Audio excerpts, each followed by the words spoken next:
Hello students, welcome to Abhimanyu IS. I'm Rajdeep Chandrakar, Senior Faculty of Geography at Abhimanyu IS. So today we are going to discuss questions related to climatology, and in this we are going to see lots of questions from climate, weather, structure of the atmosphere, then insolation, jet stream. These kind of questions we are going to solve in this video. So let us move into the questions. But prior to that, जैसा कि Punjab PCS का notification आया जिसमें 322 seats है, date tentative है आपका अप्रैल में। तो इसके रिगार्डिंग हमने 15th ऑफ जैन से एक बैच लॉन्च किया है recently 2-3 days back. This is a fresh batch. इससे पहले जो बैचेस चल रहे हैं ऑलरेडी चंडीगढ़ सेंटर में in the evening 4 to 8 PM, जिसमें हम 3 आवर्स क्लासेस करते हैं और लास्ट 1 आवर में क्वेश्चन सॉल्विंग करते हैं in the class itself related to that class only. तो क्योंकि अब ऑब्वियसली अगर आप देखें टाइम आ चुका है प्रिपरेशन का, तो उसके लिए आपको क्वेश्चन सॉल्विंग करना पड़ेगा। इसीलिए हम ये प्री वार्म अप कोर्सेज भी कर रहे हैं कि आप क्वेश्चन सॉल्व करें, पीवाईक्यूज देखें, अलग अलग सब्जेक्ट्स के अलग अलग टॉपिक्स के सारे पीवाईक्यूज आपके कवर हो जाए प्रायर टू एग्जामिनेशन। सो उस पॉइंट ऑफ व्यू से ये वीडियो इंपॉर्टेंट है। अगर आपने प्री वार्म अप कोर्स अभी तक ज्वाइन नहीं किया है तो इसे स्कैन करें। इससे आप सीधा विकिपीडिया के पेज पे लैंड करते हैं और फिर उसके बाद आप जो भी वीडियोस है, जो भी क्वेश्चंस उसमें अटैच हो रहे हैं वो आप देख सकते हैं। ठीक है, तो अब स्टार्ट करते हैं क्वेश्चन। तो the first question is match the following on heating and cooling of atmosphere. ठीक है, हीटिंग एंड कूलिंग से रिलेटेड है। यहाँ पर 4 प्रोसेसेस दिए गए हैं और 4 मैकेनिज्म कि क्या होता है ये basically. So advection, horizontal heating, convection, vertical heating, insulation is direct heating and conduction is heating the lower layers basically. तो अगर कभी भी हॉरिजॉन्टल मूवमेंट ऑफ विंड हो रहा है उसको हम एडवेक्शन बोलते हैं। ठीक है, अगर कन्वेक्शन की बात करें तो वर्टिकल राइसिंग अगर हो रहा है दैट इज कन्वेक्शनल क्लाउड और कन्वेक्शनल करंट। ठीक है, फिर उसके बाद इंसुलेशन अगर हम बोलेंगे, insulation means incoming solar radiation जिसके चलते डायरेक्ट हीटिंग हो रहा है। और कंडक्शन के केस में क्या होगा, लोअर लेयर्स जो है वो कंडक्शन के through which the layers which are attached they gets heated by conduction. So A is the right answer as far as this question is concerned, and this was comparatively easier question. Okay, now let us move into the next question. This is related to the structure of the atmosphere. The question is the air temperature rises with height in troposphere, stratosphere, mesosphere and tropopause. इसका ये जो concept है ये related है temperature inversion से। Temperature inversion, temperature inversion means क्या, usually क्या होता है जब जैसे जैसे हम एटमॉस्फेयर में हाइट पे जाते जाते हैं लैप्स रेट होता है, आपका टेम्परेचर डिक्रीज होता है। जैसे ही आप हाइट में जाओगे टेम्परेचर डिक्रीज होगा। किस रेट से डिक्रीज होता है, अगर नॉर्मल लैप्स रेट देखें तो 6.5 डिग्री सेल्सियस पर किलोमीटर के रेट से डिक्रीज होना चाहिए। लेकिन 2 लेयर्स ऐसे हैं एटमॉस्फेयर में जिसमें टेम्परेचर इन्वर्जन होता है। जैसे जैसे हाइट बढ़ते जाता है वैसे वैसे, मतलब जैसे जैसे आप ऑल्टीट्यूड में जाते जाते हो ऊपर की तरफ, उन लेयर्स में टेम्परेचर इंक्रीज होता है। वो 2 लेयर कौन से है, एक है स्ट्रेटोस्फियर और दूसरा है आइनोस्फियर। ठीक है, आइनोस्फियर में भी सेम सिनेरियो होता है। तो इसका आंसर जो होगा वो स्ट्रेटोस्फियर होगा। इससे रिलेटेड हम क्लाइमेटोलॉजी के आपको अगर लेक्चर्स भी देखने हैं तो वो भी आप देख सकते हैं, हम नीचे दिए हुए नंबर पे कॉल करके आप लेक्चर के लिए भी अप्लाई कर सकते हैं। ठीक है, जिसमें हम होलिस्टिकली कवर करेंगे टेम्परेचर इन्वर्जन क्या है, डिफरेंट लेयर्स ऑफ एटमॉस्फेयर के फंक्शंस क्या है, ये सारी चीजें। फिर से ये फंक्शन से ही रिलेटेड क्वेश्चन है, which one of the following layers of the atmosphere is responsible for the deflection of radio waves. तो आपको इसके लिए characteristic of different layers of the atmosphere पता होना चाहिए। जैसे कि ट्रोपोस्फेयर का काम क्या है, वहां पर मेजरली जितने भी क्लाइमेटिक फिनोमिनन है और वेदर फिनोमिनन है वो सारे के सारे ट्रोपोस्फेयर में हो रहे हैं। It is the densest layer. Stratosphere में आपका ओजोन लेयर है। मीजोस्फीयर में आपके मिटियोर्स जो है वो बेसिकली बर्न होते हैं। और आइनोस्फीयर में because of the presence of ions radio waves का डिफ्लेक्शन होता है। ये इसी लेयर को हम सैटेलाइट कम्युनिकेशन और वायरलेस कम्युनिकेशन के लिए भी यूज करते हैं, आइनोस्फीयर को।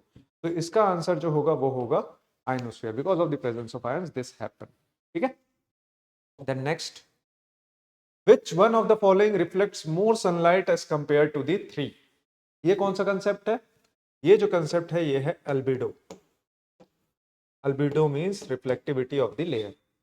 अल्बीडो में आप क्या देखते हो कि जितना वाइटर सरफेस उतना ज़्यादा रिफ्लेक्टिविटी, जैसे गाड़ियों में होता है ब्लैक कार जो है वो ज़्यादा ट्रैप करता है, वाइट कार ज़्यादा रिफ्लेक्ट करता है, तो कंपेरेटिवली कूल होता है, इसीलिए लोग प्रेफर करते हैं वाइट गाड़ी लेना, है ना, because specially in those region जहाँ पर समर जो है वो बहुत इंटेंस होता है।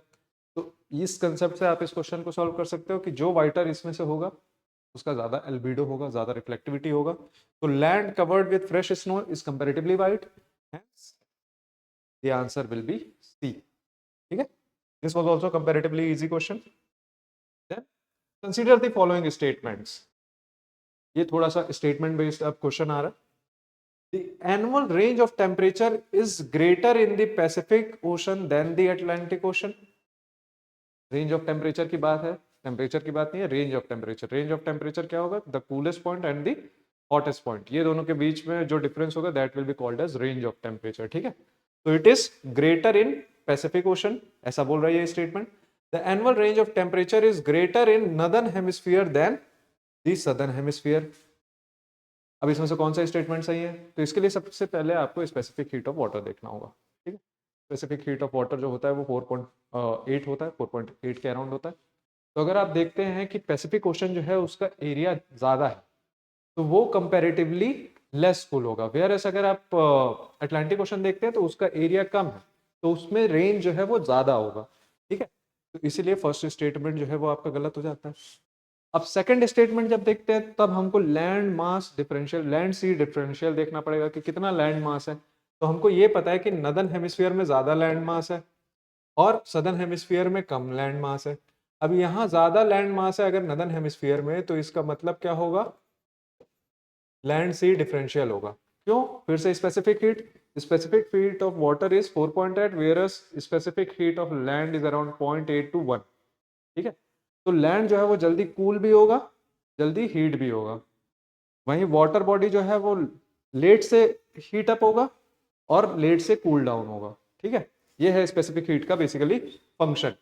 तो ये क्वेश्चन जो है, ये स्टेटमेंट जो है ये सही हो जाता है, सेकंड स्टेटमेंट जो है वो सही हो जाता है। तो इसका आंसर क्या हो जाएगा, बी। इसके पीछे का कंसेप्ट समझना जरूरी है आपको ये इस क्वेश्चन को सॉल्व करने के लिए। Then next question, read the given statements and select the correct answer from the options given. Statement 1 is the pattern of movement of planetary winds is called general circulation of the atmosphere। Is true। ठीक है, फिर the general circulation of the atmosphere sets in motion the ocean water circulation which influences the earth's climate। ये basically oceanic currents की बात कर रहा है और ओशियनिक करंट्स में one of the major factor is prevailing winds. तो both the statements are correct and but at the same time अगर आपको ये देखना है कि स्टेटमेंट तो दोनों सही है पर करेक्ट एक्सप्लेनेशन है क्या, तो करेक्ट एक्सप्लेनेशन देखने के लिए हमको क्या देखना पड़ेगा, यहाँ पर बिकॉज लगा दिया करो कभी भी इस टाइप का स्टेटमेंट आता है। So the pattern of movement of planetary wind is called general circulation of the atmosphere because the general circulation of the atmosphere sets in motion the ocean water circulation which influences the earth's climate। ऐसा नहीं है। ठीक है, तो यहाँ पर because लगाने के बाद हमको ये लग रहा है कि ये सही, दोनों स्टेटमेंट तो सही है but not the correct reason. ठीक है, रीजनिंग नहीं है, अपने अपने में स्टेटमेंट सही है। So that's why D will be our answer. इस क्वेश्चन को देखो फिर से असर्शन रीजनिंग का क्वेश्चन है लेकिन एयर प्रेशर से रिलेटेड है अभी ये जो क्वेश्चन है।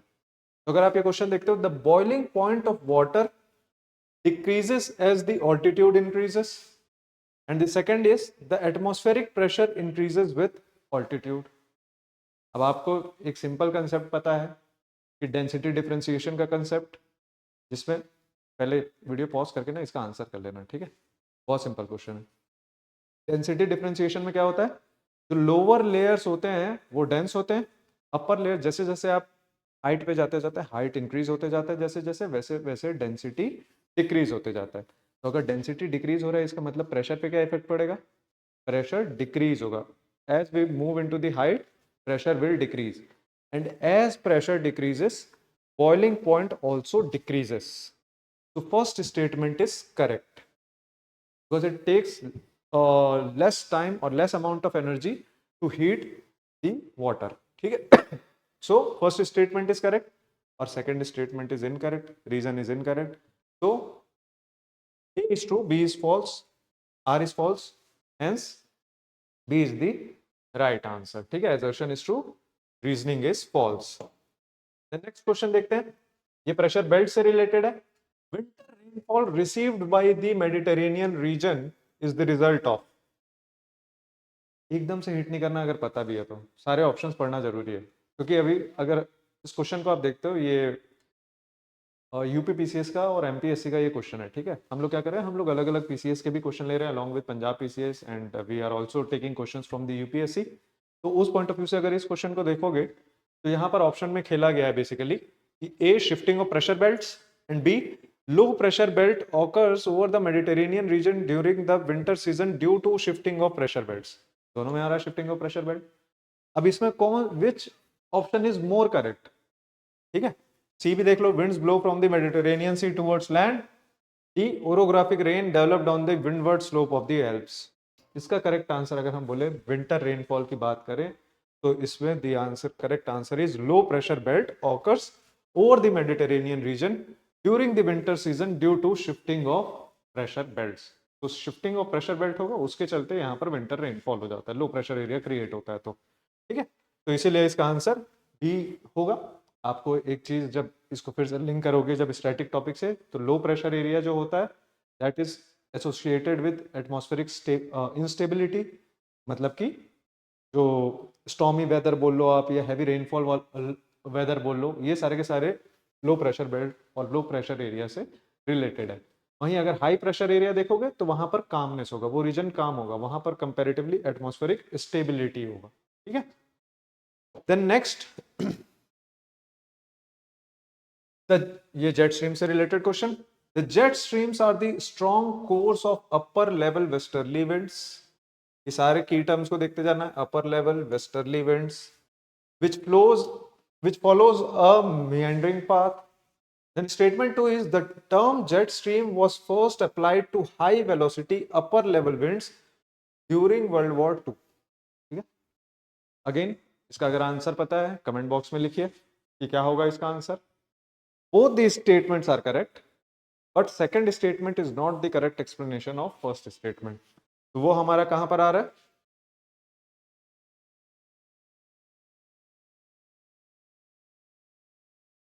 इसमें ये वाला.